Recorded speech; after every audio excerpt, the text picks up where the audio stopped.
I was watching Chris Wallace, and I kind of like Chris Wallace because he's not what I would call your normal drink the Kool-Aid Fox News guy. He actually asked, really good questions. Now, he may not go in for the kill like some news hosts do, and let me say that it's not a lot of news hosts that go in for the kill, but just some. But again, he does ask some really good questions, and he will challenge one of his guests if they say something wrong. Now, he's going to interview Corey Lewandowski. He's the one of the guys running the Trump campaign, and he's going to press Mr. Lewandowski a little, not as much, because if he really wanted to go for the throat, there were a couple of openings that he could have exercised. So anyway, here's the interview with Mr. Lewandowski. Trump world. Joining me now from New York is Trump campaign manager Corey Lewandowski. Corey, let's start with the highly anticipated Trump-Sanders debate. At first, Trump said he would love to debate Sanders. Then he backed out, saying that it was inappropriate to debate the second-place Democrat, which he knew Sanders was from the start. Here's what Sanders had to say about all that. Trump claims to be a real tough guy, pushes people around. Hey, Donald, come on up. Let's have a debate about the future of America. Corey, as the senator asked, what is Trump afraid of? Well, so, hey, first, thank you for having me on. And second, I want to thank all of our veterans as we celebrate Memorial Day or remember Memorial Day.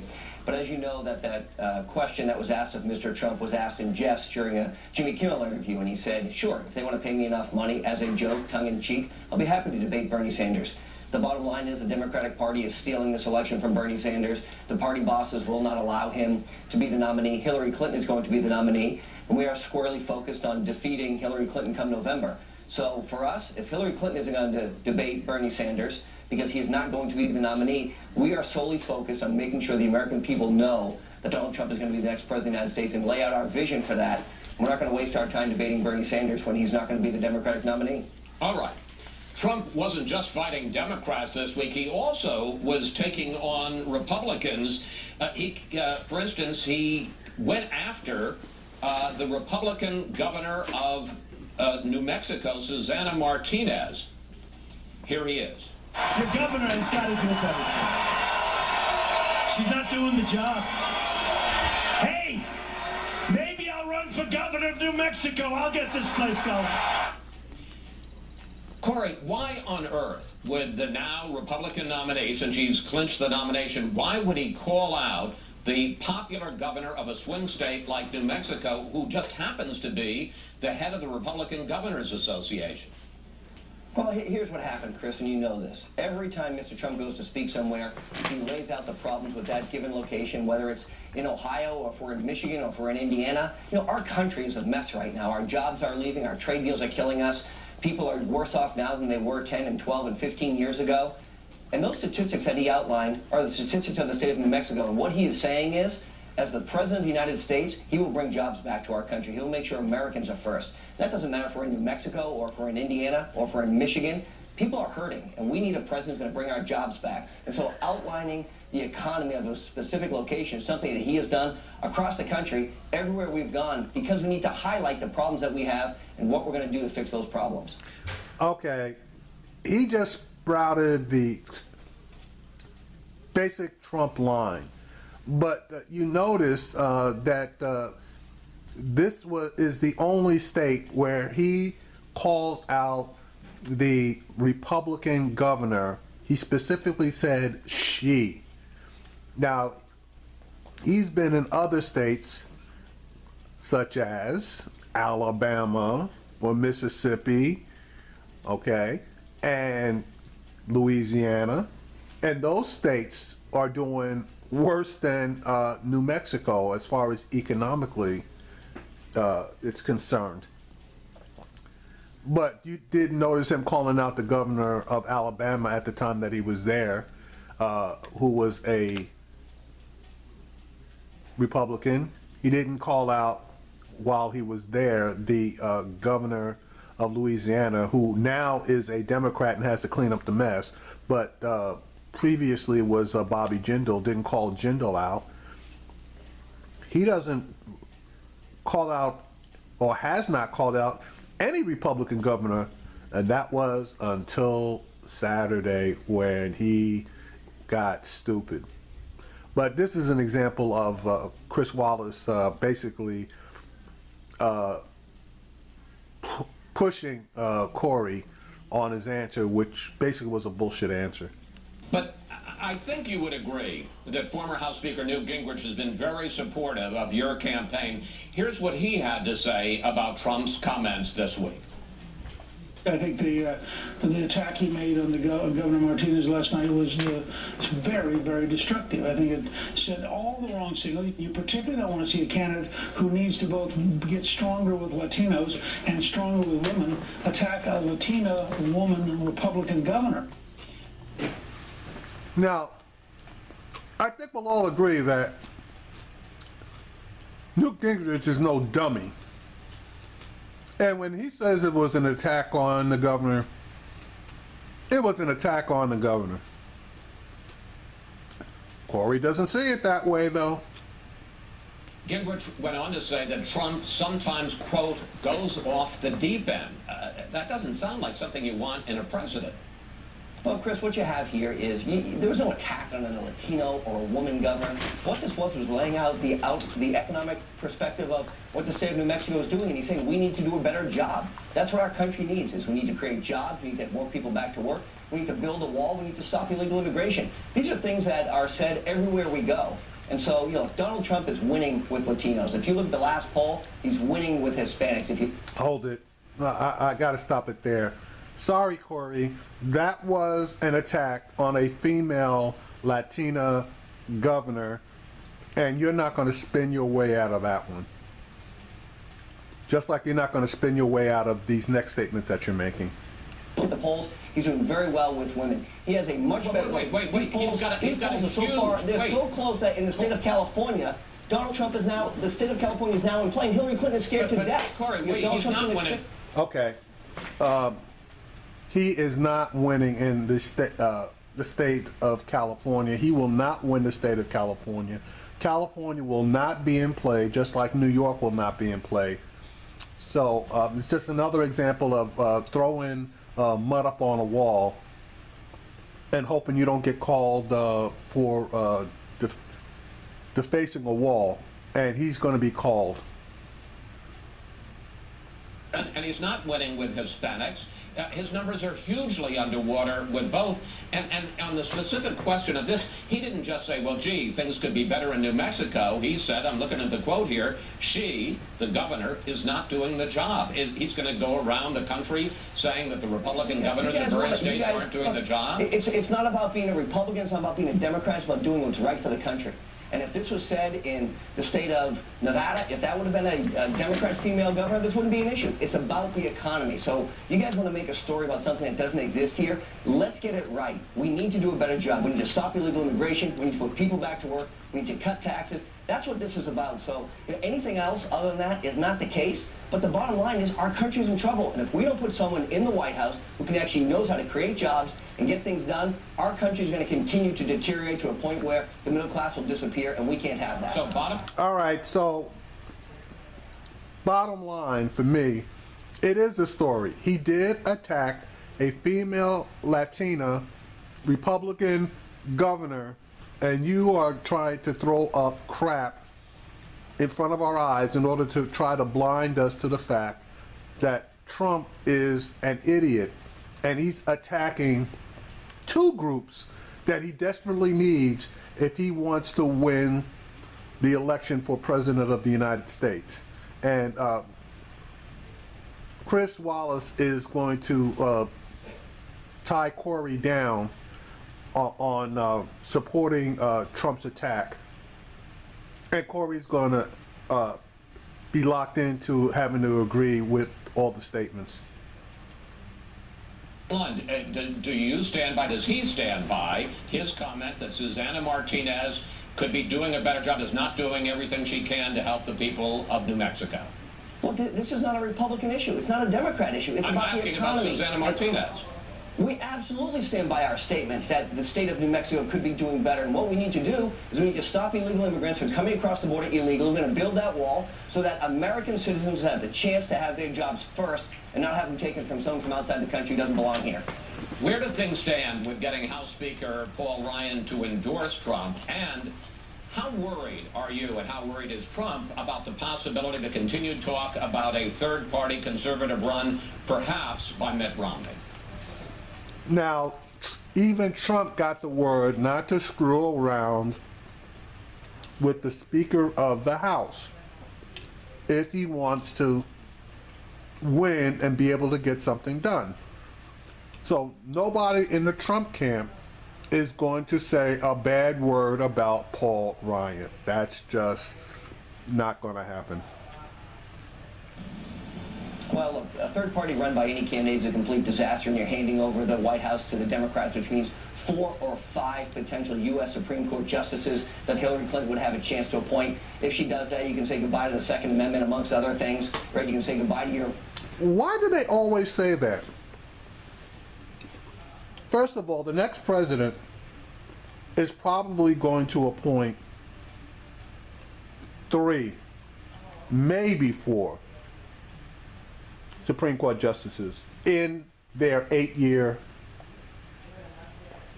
term, if they can go 8 years. Second, and most importantly, Donald Trump lies every time he says that Hillary wants to abolish the Second Amendment. She's never said that. Nothing that she's done indicates that. He's just throwing red meat out there. Does she want to enact some laws that to control gun purchases, etc.? Yes, she does. But those are common sense laws. Whichever side of that issue that you're on, you know, that's your business. But it's a lie that is constantly repeated by Trump and all of his lackeys that she wants to abolish the Second Amendment. And if you listen to Trump and the rest of these guys, they never say that she wants to abolish your rights under the Second Amendment.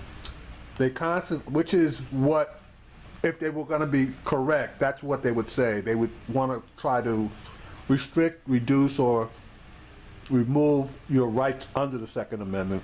They just say she wants to abolish the Second Amendment. So that's, you know, words are important, and they get them wrong all the time. Rights. And so the bottom line is if Mitt Romney decides he wants to get in this race, number 1, he's a failed candidate. Number 2, he's failed twice. And if he runs a third time, he'll fail again. But what he will do, to the detriment of our country, is he will allow a Democrat to appoint 4 or 5 Supreme Court justices that will be devastating long-term to our country. And what so about if Mitt Paul? wants to do that, it's a failure. And what number about 2, Paul Ryan? Think of all of the people who've come out in the last 2 weeks and endorsed Donald Trump. U.S. senators, congressmen, governors. We are growing this party bigger. We're bringing more people into it. Paul Ryan and Mr. Trump have had a conversation, and they continue to develop that relationship. They had a great meeting in Washington, D.C., where they talked about what was important to both of them. They agree on many, many issues. The bottom line is Donald Trump is now the head of the Republican Party as the Republican nominee. And what we know is that he brings people together. And him and Paul Ryan are going to have a great relationship because at the end of the day, the choice is binary. You either have Hillary Clinton in the White House or you have Donald Trump. And I think that we know that for the American people, Paul Ryan and Donald Trump are going to work very well together to cut taxes and renegotiate our trade deals. All right. Now you notice everybody else that hasn't jumped on the bandwagon, when they talk about him, Trump attacks him or his people attack him, they don't attack Paul Ryan anymore.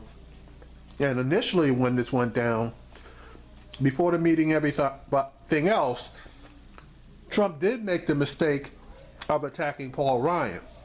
And somebody must have pulled his coattail and said, you may want to reconsider that because everything that you want to get done, Paul Ryan's got to agree with, otherwise it'll never see the light of day as far as legislation that hits the House floor.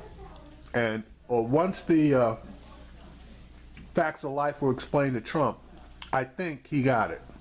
New subject. You're in charge of the team that is going to vet vice presidential candidates for Donald Trump. He said almost 3 weeks ago that he's down to a short list of 5 or 6 candidates. Are you really down to that small a universe? Well, let me be clear. There's one person in this country who's going to pick the next vice president of the United States as a running mate, and that's going to be Donald Trump. And my role and others is to make sure that he has the resources and knowledge to make that decision. And once he's made that decision, he's very comfortable with it. We've begun this process. We start to shrink down that pool. And what we are doing right now is making sure that we've done our due diligence so that when he chooses the person that he wants, we can give him the pros and cons of each of those individuals, and he will always make the final decision. So we feel very good where we are in the process. But you're not prepared to say at this point you're down to 5 candidates. I can say that the list is very small, and we have a very good understanding of who those handful of individuals will be, and ultimately the decision will be made by Mr. Trump. Well, he said handful, so a hand has 5 fingers on it. So possibly he is down to 5 people. Meanwhile, your campaign is far behind Clinton's when it comes to campaign infrastructure, state organization, polling, data analytics, and there even seems to be some confusion about which super PAC, outside group, that Trump would like people to contribute money to. Isn't that a problem? It's not, because here's what you have. You have the mindset of Hillary Clinton, where you have to have hundreds. She's got 800 people on staff. We've got 70 people on staff, right? They think that bigger is better. That's the mindset that the Clinton administration will take to the federal government.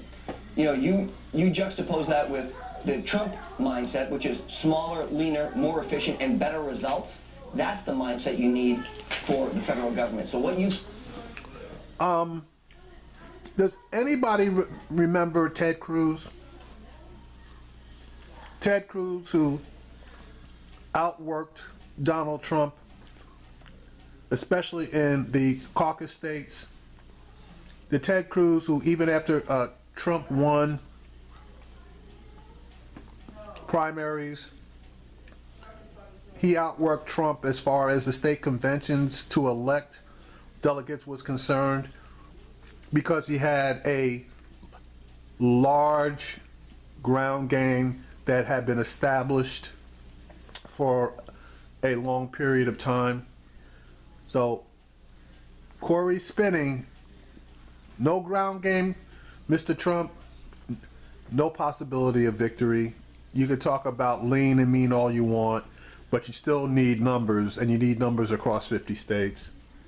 From us, as Mr. Trump dispatched 16 candidates in the primary, we spent less money and had better results than all of them. Hillary Clinton has spent over $200 million in this race. Mr. Trump has spent $50 million in the race, and we've got better results. What you need is people who can be effective and efficient and making sure that we're getting things done. And we don't need to grow this campaign to 700 or 800 people like the Clinton campaign. It's ridiculous. What you need to be efficient. So in our state operations, we're very efficient. And what we've seen is success time and time and time again with a smaller, leaner, more efficient team, because that's the way that we would run the government should he be given the privilege of being the President of the United States. All right, but one thing, he fails to take into account the $2 billion worth of free publicity that Trump has. So when you add all of that into the numbers, his costs for running his campaign far outstretched Hillary Clinton and everybody else. It's just that his costs were subsidized by mainstream media. Talk about that small, efficient team, because there are continuing reports about battles inside the Trump campaign. You and the campaign chairman, Paul Manafort, are said to be at each other's throats. The national political director was just fired. There was a story in the New York Times this week that some of the staffers are worried or suspect that perhaps they're being bugged inside the Trump Tower. Respectfully, this sounds less like a presidential campaign and more like Game of Thrones. You know what this is? This is media hype. I can tell you this, that Paul and I have a fantastic relationship. We work together very closely every day. We're making decisions together every day for not just this campaign, but for the future of what we want to accomplish here. And it's very important to know, very, very important to know that there is no sunlight between Paul and I. Every decision is made together. We talk 10, 12, 15 times a day. We each have our own respective responsibilities in the campaign, and we're moving forward. You know, the media wants to perpetuate this story that there's infighting amongst the campaign. The bottom line is we're 1,237 delegates. It was done 2 weeks ahead of schedule. That was done with Paul and I working together to make sure that those unbound delegates came over and supported Mr. Trump. And so we're weeks ahead of where we thought we were going to be, thinking that we wouldn't have the nomination wrapped up until June 7th. We can only do that as a team. This team is very cohesive. It's small, it's lean, it's efficient, and it's going to come right at Hillary Clinton for this presidency come November. And Am I the only one that believes that he just sprouted a line of crap, and that Paul is the one that's actually running things, and he's just not going to be disloyal to Mr. Trump by spewing dirty laundry in public? 10 seconds, is there any bugging going on at the Trump Tower? I think that's a lot of speculation. I don't think that's the case at all. I think we're very happy with how our offices are set up. He didn't say there wasn't any. He says he doesn't think there's any. Anyway, just another example of Trump spin, and he doesn't really even do a decent job of it, because anybody with two eyes can see that, number one, and the main thing here was Trump doesn't give a damn who he attacks if you're not on the Trump train. And Susanna Martinez early on said that she was not in a position to endorse Mr. Trump. And when she didn't show up at his rally, he got pissed off and took that opportunity to attack her.